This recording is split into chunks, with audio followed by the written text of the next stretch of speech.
Some fun facts about my sex life. Sometimes it's non-existent. There was one time where I thought I was, being Billy Badass, and I f***ed 3 guys in a week. Had a mean yeast infection. That's not funny. But it wasn't funny. But looking back at it, I can laugh now. Stop it. Get some help. I know you're thinking the same thing as me. Why the hell would you say this on the internet? For millions of people to see? I don't get it myself.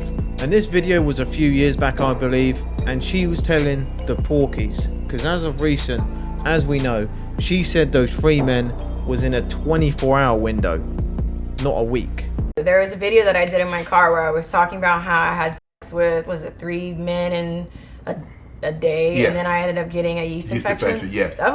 I came out pretty unscathed for just a yeast infection.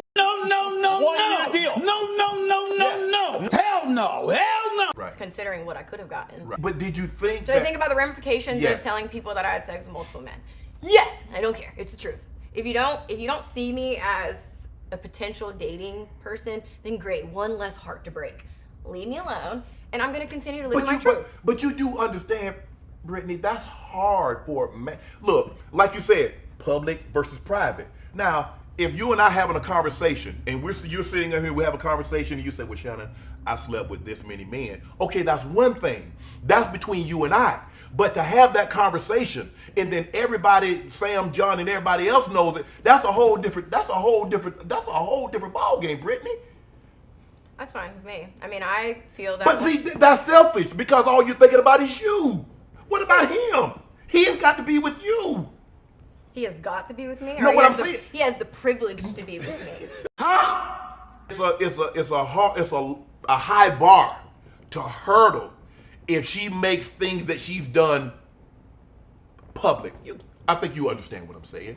I don't think I'm asking for the impossible. You literally just said that exotic dancers, lawyers, whoever, you love who you love. Right. Who you're drawn to is who right. you're drawn to. The average person is not gonna want to make that jump. And that's okay, because I'm not talking to them.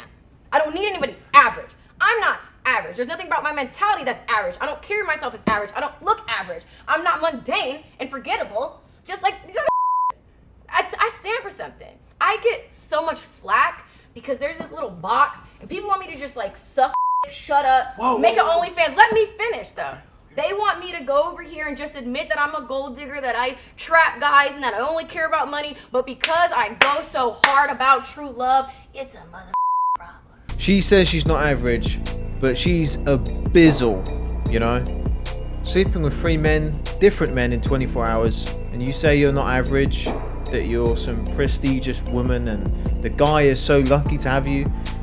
It doesn't sound that difficult to bag you in the first place. She's a certified bizzle. That is it. That was back in 2018, okay. By the way. Go ahead. Sorry, I didn't mean to interrupt. No man, no woman can outrun their past, because all it does, it makes you tired when it catches up with you. No, honestly though, I don't want people to forget. I don't believe you can delete your wholeness. I don't want to. I would not want a clean slate today. Because you know why? This whole journey for me has been learning. Yes. So if I'm judged for the way that I learned, then so be it. I don't need you guys to forget anything. I don't want you to, quite frankly, keep bringing it up. Keep talking about it. Because there's so many people that are so curious about me in private, but they don't have the balls to try it in public, and that's fine. You're not for me. I don't need a guy that's gonna keep my record of wrongs. I thought that's what the Bible said. That's y'all's favorite little... I'm just saying, I don't judge. I'm not here Don't keep no record of wrong. No, but I'm saying, look. Don't fault me for doing the best I could with the awareness I had. Right. So if a man doesn't understand that, because you just said a few minutes ago. Yes. A man can make that jump.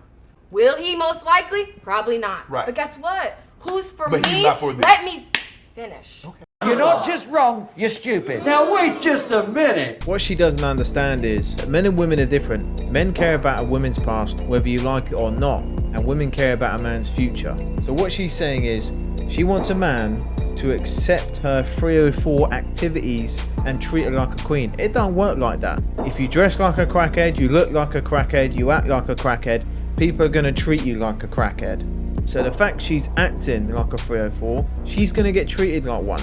And you can look at on these podcasts, like the last video we did, or the video before, she was wilding, absolutely wilding, 304, major stuff going on. She's just the average girl you see lurking around just before kick out of the club, trying to score herself a guy. Nothing more, nothing less. Glamorized 304. Who's for me? Yes. Who God, creator, source, universe, whatever you want to call it, who God designed for me, none of that matters. So I don't care about all these people yapping about what I'm not going to get, because if I wasn't going to get it, it wouldn't be on my heart. If I wasn't going to get it, I would not be experiencing the dark side of this coin. And that's why the world will bear witness to true love. And they will become my footstool. And they will have to see this woman. This is my whole mission statement. Okay. I'm gonna tell the truth and still get everything I want. And they're gonna watch me. I don't have to play by your guys' rules. I do my way. Are you okay with the way it's played out thus far? Absolutely. I'm at peace with it. There's nothing I could have done differently. I'm not. Oh, there's a lot you could have done differently. Stop saying that there's nothing you could have done differently. Stop it. This is the way I was meant to do it. I don't question fate. I accept my fate. I accept my destiny. So if that means that it takes me 10 years for my Mr. Wonderful to come, then that's fine. I'm patient. Nothing. You wouldn't change a thing about the way it's transpired. No. For what? Because here's the thing about regret. If I regret things that happened, then that means I have to erase the awareness that I gained. And I would not trade this awareness. I would not trade going back to when I was 20, 18 years old. I would not trade a clean slate for the wisdom that I have. I have a well of wisdom. That's why when I speak, people are... Don't do drugs. Just don't get involved in them. Don't do it. And this is another prime example of zero accountability. Absolutely none. She is jumping through hoops and hurdles to not blame herself for any of her past. I genuinely think what she says, she believes it. That's the funny thing. And she's there talking about true love. And she said on another video that she's slept with 35 guys. And we all know that's not the real number. Times that number by 3 or 4, that's probably round about what we're looking at here, boys. And this is why women like this never change, because they don't see themselves as the problem. They don't make any changes. They think the world is against them. And I feel sorry for the women who actually watch her and look up to her and take what she's saying seriously, because now they're going to start saying those things and acting like she does.